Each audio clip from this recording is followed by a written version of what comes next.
अस्सलाम वालेकुम प्यारे बच्चों। उम्मीद है आप सब ठीक होंगे। मैं टीचर मंजूर अहमद डार आपको आज इंग्लिश बुक क्लास 8 की पोइम प्रेयर फॉर स्ट्रेंथ पढ़ाऊँगा। ये जो पोइम है ये लिखी है रविंद्रनाथ टैगोर ने, जिनका नाम आपने बहुत बार सुना होगा। इस पोइम में रविंद्रनाथ टैगोर अपने खुदा से मतलब उनका जो गॉड है उससे दुआ करते हैं। ये एक दुआ है ये पूरी पोइम, जिसमें वो डिफरेंट चीज़ें मांगते हैं अपने खुदा से कि मुझे क्या क्या चाहिए ज़िंदगी में। तो वो क्या मांगते हैं इस पोइम में वो डिफरेंट हैं जो आम लोग मांगते हैं।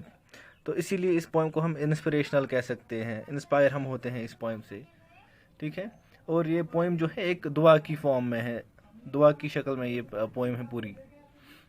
तो ये जो पोइम है मैं पहले पढ़ूंगा, ये पूरा स्टैंजा इसका एक ही स्टैंजा है, मैं पढ़ूंगा, इसके बाद मैं आपको मीनिंग बताऊंगा।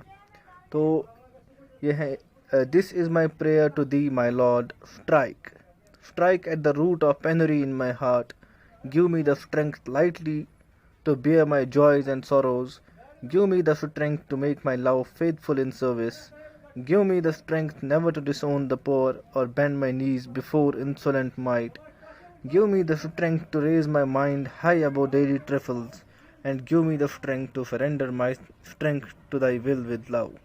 रविंद्रनाथ टैगोर।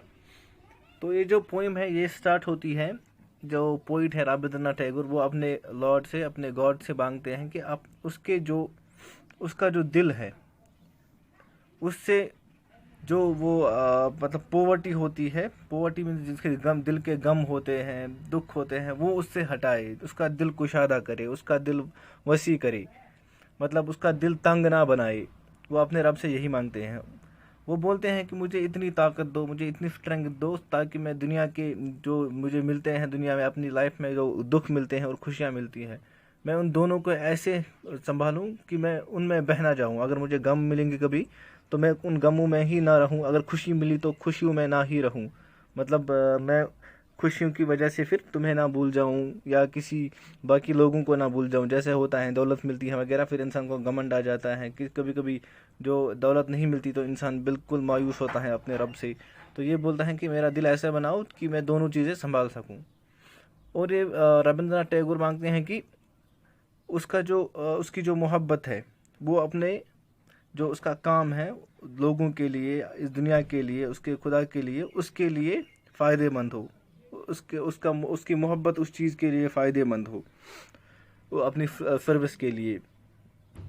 और फिर ये पोइट जो है वो ताकत मांगता है अपने खुदा से, ऐसी ताकत कि मैं कभी गरीबों को बाहर ना करूं, गरीबों को वापस ना करूं अपने दर से, गरीबों की मैं हेल्प करूं।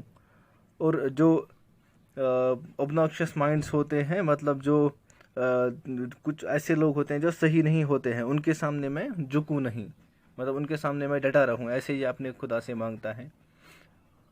और ये अपने खुदा से मांगता है कि मुझे ऐसी ताकत अता करो कि जिससे मेरा जो माइंड है, मेरा जो किरदार है वो बहुत ऊंचा, मतलब ऊंचा जाए, रोज़मर्रा के फितने हैं इनसे वो ऊपर जाए, ऐसे ही ना रहे, जो चीज़ें जिनकी कोई वैल्यू ही नहीं है उन तक ही ना रहे मेरा माइंड, उनसे ऊपर जाए। और फाइनली ये किस चीज़ की स्ट्रेंथ मांगता है?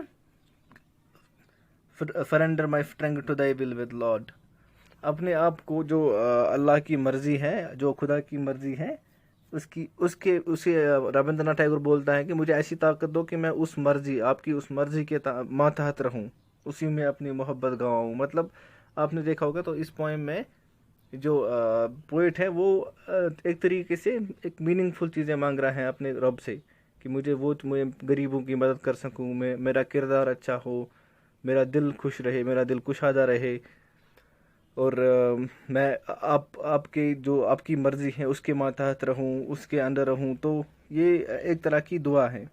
तो इसके जो क्वेश्चंस हैं वो आप देखोगे, उनका सवाल आप ढूंढोगे पोएम में और इस वीडियो के लेक्चर के ज़रिए।